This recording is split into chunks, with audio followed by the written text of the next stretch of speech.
Challenge to, hindi naman natin ito sinasadya eh, na may humarang doon. Tamo. Ito daw may nakaarang, di ba? Kuya, sana huwag mong tanggalin. Tatanggalin na niya yan. Yan, wag kuya, para ma-challenge si Mag. Kapag halimbawa ganito naman ang kalsada, tulad ng sabi ko nga sa'yo, yung kita mo yung Toyota na yan, kailangan, sikreto lang naman sa makikipot na kalsada at ikaw ay may kasalubong. Ang tanong dyan, magsisignal pa rin ba? Padagdag ng padagdag ang Manobela. Sige, padagdag ng padagdag. Tingnan mo, pumupunta na siya. Tapos pag lumiligo kang ganyan, ang paa niya naka-brake. Ang ating posisyon ay nakatapat na ang kalahati ng kotse mo sa pinaka-edge ng kalsadang ito.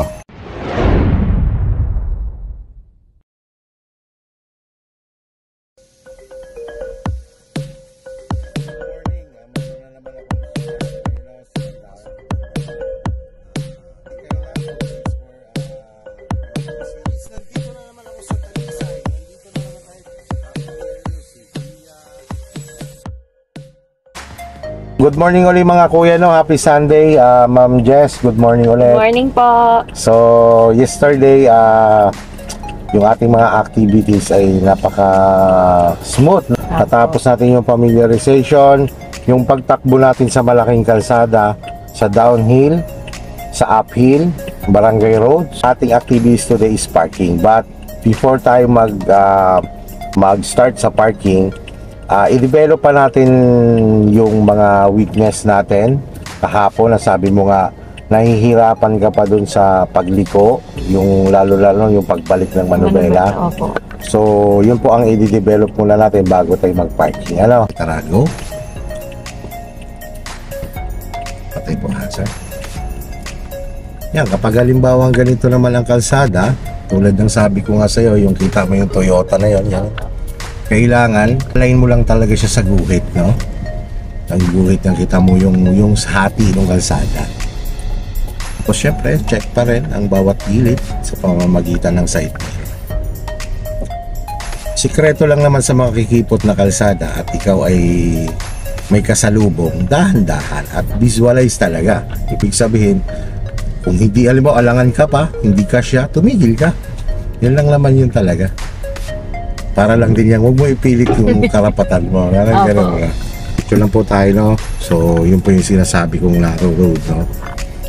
Yan, blind corner din yan. Ang tanong dyan, magsisignal pa rin ba? Yes, no? Always signal your intention.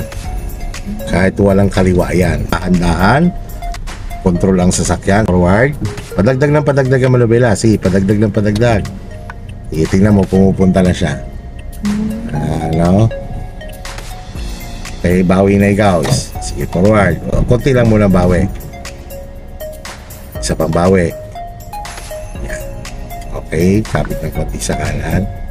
Tuwid ang Manobela. Tuwid ang Manobela. Check mo side mirror mo, yung spacing mo sa bawat gilid mo.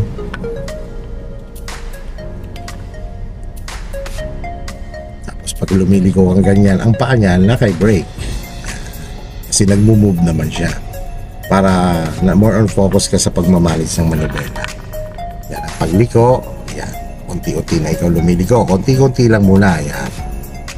Sige, dagdag pa, gawin mong isang ikot. Gawin mo isang ikot ang Manobela mo. Okay, di ba kulang pa siya? Pwede mo siya ngayon isagad kasi ang ating posisyon ay nakatapat na ang kalahati ng kotse mo sa pinaka-edge ng kalsadang ito. So, pwede mo siyang isagad. Sagad mo sa kanan. Dahil nga, para makaiwas ka dyan sa unahan mo. Yan.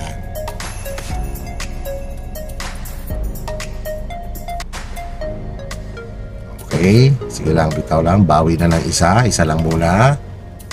Okay, bitaw lang. Bawi pa isa. Yan.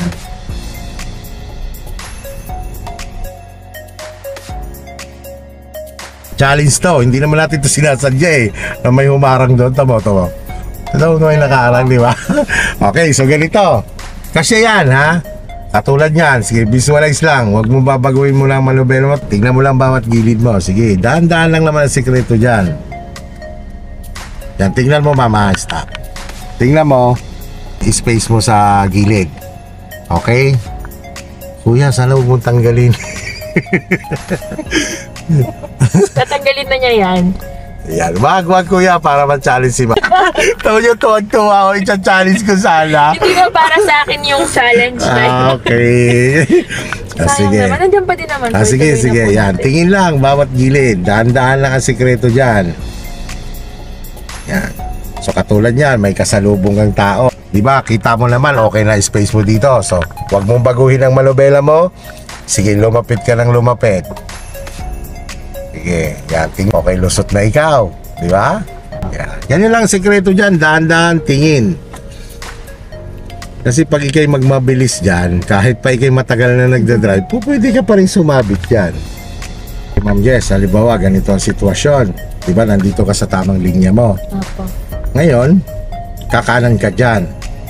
The more na wala ka namang kasalubong, ang diskarte dyan, kumain ka ng bahagya sa kaliwa. Sige, kain ikaw sa kaliwa. Yan.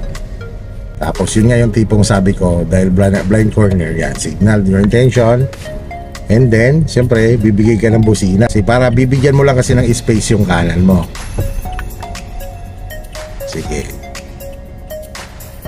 Pagtapat ng harapan mo dyan, pag halimbawa, yan, ganyan, o ikabig na ikaw. Ikabig. Stop. Kabigan mo ang libar, tumapat na yung side mirror. Isang ikot. Isang bagsak talaga. Yan, isang ikot. Ngayon, pag move mo, dagdagan mo pa siya. Tuloy-tuloy, isagad mo siya. Kaya nga no, pigilin mo lang, antayin mo lang na tumuwid ang sasakyan mo. Katulad yan, almost na, balik ka na ng isa. Isa. Pagtuwid, isa pa. Yan. Okay, stop. Dahil babalik tayo dun no? Okay, hazard. Your position. Check ang likod bago umatras. Kaganyan, bitaw-bitaw lang yan sa brake. Check lang ang tagiliran kung nagbabago ba sa diretsyo ang iyong direksyon. Kung hindi naman, huwag mo nang baguhin ang manubela. Tapos yung mga ganyan, halimbawa malapit ka na sa kanto, lilingunin mo yung kanto. Lilingunin mo yung lilikuan mo, baka may parating. At katulad nito, dapat ang sarili mo dito mo itatapat sa pinaka gilid nitong kalsadang ito. Dito, no? Sa right natin. Kasi nga makipot yung kalsada. Okay, atras pa. Okay na, stop. Signal. Tapos advance ang manobela. Kahit isagad mo na siya. Sige, sagad mo. Yan, sige, forward. Sige, sagad mo. Yan, ang tingin yan, unahan at tagiliran. Sige, pigil ka lang muna sa sagad, ano. Yan, almost na siya. 1, balik mo na ng 1. Balik na, 1, 2. Yan. Yung bilis pa na. Yan madidevelop din yan.